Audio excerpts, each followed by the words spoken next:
L'obscurité exerce une étrange fascination. Elle nous murmure à l'oreille au cœur de la nuit, tissant des récits qui nous glacent le sang. La peur, primale et instinctive, est ancrée au plus profond de notre être. Ces histoires, murmurées autour de feux de camp et partagées à voix basse, sont bien plus que de simples divertissements. Elles sont le reflet de nos angoisses les plus profondes, de nos peurs de l'inconnu et des monstres que nous croyons tapis juste au-delà du voile de la réalité. Rejoignez-moi, chers lecteurs, pour une plongée dans l'abysse de la peur, à la découverte de 4 récits terrifiants qui hantent la psyché humaine depuis des générations. Préparez-vous, car le voyage au cœur de la peur commence maintenant. Le vaste et impitoyable paysage de le sertão brésilien recèle bien des secrets. Parmi les herbes folles et les arbres noueux se cache une créature née des ténèbres et du désespoir, le corpo seco, ou cadavre desséché. La légende raconte l'histoire d'un homme, cruel et sans cœur, qui commit le péché ultime. Il assassina ses propres parents. La terre elle-même le rejeta, son corps se desséchant jusqu'à ce qu'il ne reste qu'une enveloppe vide. Sa peau, tendue sur ses os, a la couleur de la terre craquelée. Des orbites vides fixent le vide de son crâne, dépourvu de vie mais brûlant d'une lueur infernale. Certains disent que le corpo seco s'attaque à ceux qui s'éloignent trop des sentiers battus, drainant leur force vitale pour nourrir sa propre existence maudite. Quelle que soit la vérité, la légende du corpo seco sert de conte moral effrayant, un témoignage des ténèbres qui peuvent ronger le cœur humain.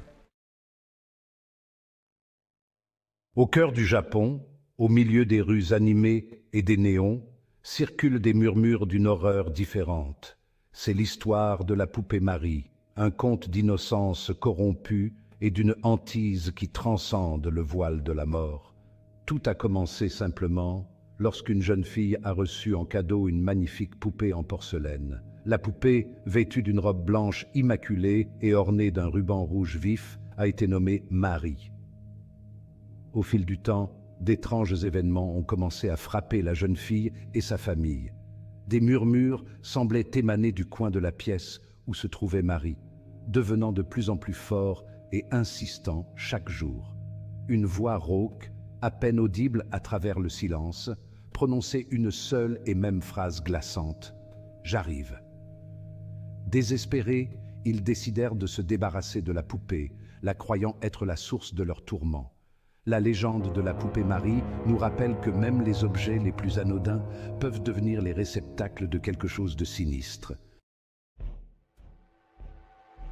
Los Angeles, la cité des anges, est un lieu de lumières éblouissantes et de rêves brisés.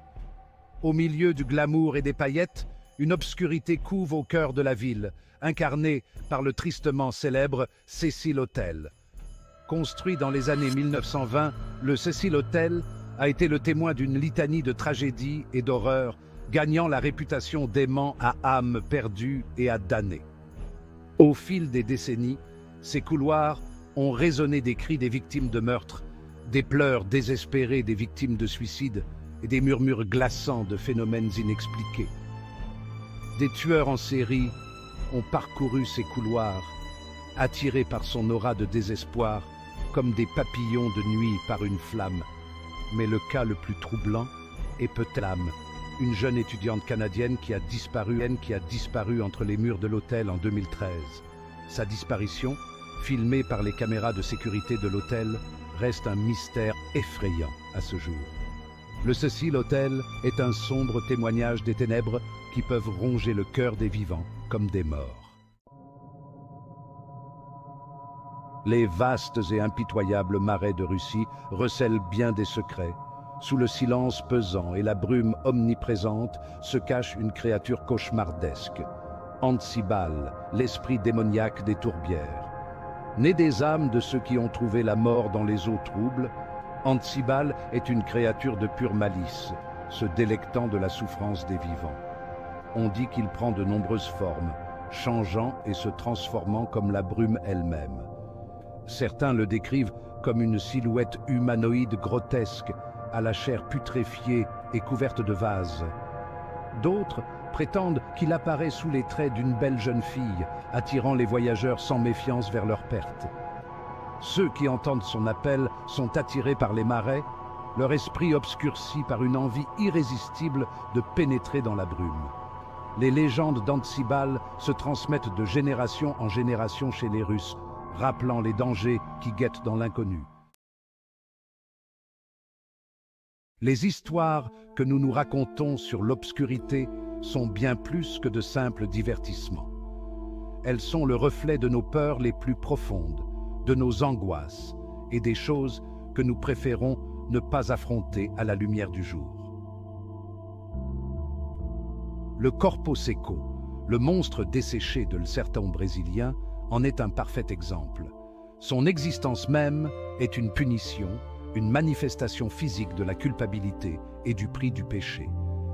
Il est un rappel ambulant et grinçant que nos actes ont des conséquences et que parfois ces conséquences sont monstrueuses. La peur qu'il suscite est primale, viscérale. Nous craignons le Corpo Seco non seulement pour son apparence macabre, mais aussi pour ce qu'il représente, le potentiel de ténèbres qui réside en chacun de nous. Son histoire nous hante longtemps après que le récit soit terminé. Un rappel obsédant des ténèbres qui se cachent au plus profond du cœur humain. Il y a un malaise inhérent aux poupées. Leurs yeux fixes, leurs sourires figés, tout laisse entrevoir une conscience à la fois intrigante et troublante. Ce malaise est amplifié 1000 fois dans l'histoire de Marie, la poupée hantée du Japon. Elle est l'incarnation de notre peur de l'inconnu, la terreur que quelque chose d'innocent, quelque chose conçu pour apporter la joie, puisse devenir un vecteur de malveillance. Les appels téléphoniques, les murmures, la terreur grandissante, tout cela joue sur nos angoisses les plus profondes. La peur que quelque chose nous observe, joue avec nous, depuis Londres. Marie nous rappelle brutalement que le mal peut se cacher dans les endroits les plus inattendus. Certains lieux semblent absorber les ténèbres, devenant des réceptacles de tragédie et de désespoir. Le Cecil Hotel, avec son histoire sinistre de violence, de suicides et de phénomènes inexpliqués, est l'un de ces lieux. Ces murs même semblent murmurer des histoires de souffrance, de vies brisées et d'âmes perdues dans l'abîme. L'hôtel devient plus qu'un simple bâtiment. Il devient un personnage à part entière, une entité malveillante qui se nourrit du malheur de ses habitants. Le cas d'Elisa Lam ne fait qu'ajouter à la mystique effrayante de l'hôtel. Sa disparition, capturée par des images de vidéosurveillance granuleuse, reste une énigme non résolue, un rappel obsédant des ténèbres qui peuvent engloutir même les âmes les plus brillantes. Le Cecil Hotel témoigne de la puissance durable des lieux. Antsibal, l'esprit démoniaque des marais russes, incarne une peur différente, la peur du monde naturel, de la nature sauvage et indomptée qui existe au-delà des frontières de la civilisation. Les marais eux-mêmes sont un espace liminal, ni terre ni eau, enveloppé de brume et de silence. C'est un lieu de secret, où la réalité semble se déformer et se distordre, et où la frontière entre le naturel et le surnaturel est facilement floue. Antsibal, avec ses capacités de métamorphose et son penchant à attirer les voyageurs vers leur perte, représente la nature capricieuse de la nature sauvage, le danger omniprésent qui se cache sous la surface de la beauté. Sa légende sert d'avertissement pour respecter la puissance de la nature, pour éviter de s'aventurer trop loin de la sécurité du connu. Mais Antsibal représente également une peur plus interne, la peur de nos propres pulsions les plus sombres. Des terres désolées du Brésil aux rues animées de Los Angeles, du silence étrange d'un appartement japonais aux tourbières traîtresses de Russie, ces 4 récits de terreur offrent un aperçu des recoins les plus sombres de la psyché humaine. Ils nous rappellent que la peur est un langage universel, un instinct primal qui transcende les cultures et les frontières. Ces histoires, transmises de génération en génération, sont bien plus que de simples divertissements. Ce sont des contes moraux, des avertissements contre les dangers qui se cachent dans l'ombre, réelle ou imaginaire. Ils nous rappellent que le monde est un lieu de merveilles et de terreurs où la frontière entre le banal et le surnaturel peut être très mince. Car c'est dans l'obscurité, face à nos peurs les plus profondes, que nous découvrons vraiment ce que signifie être humain.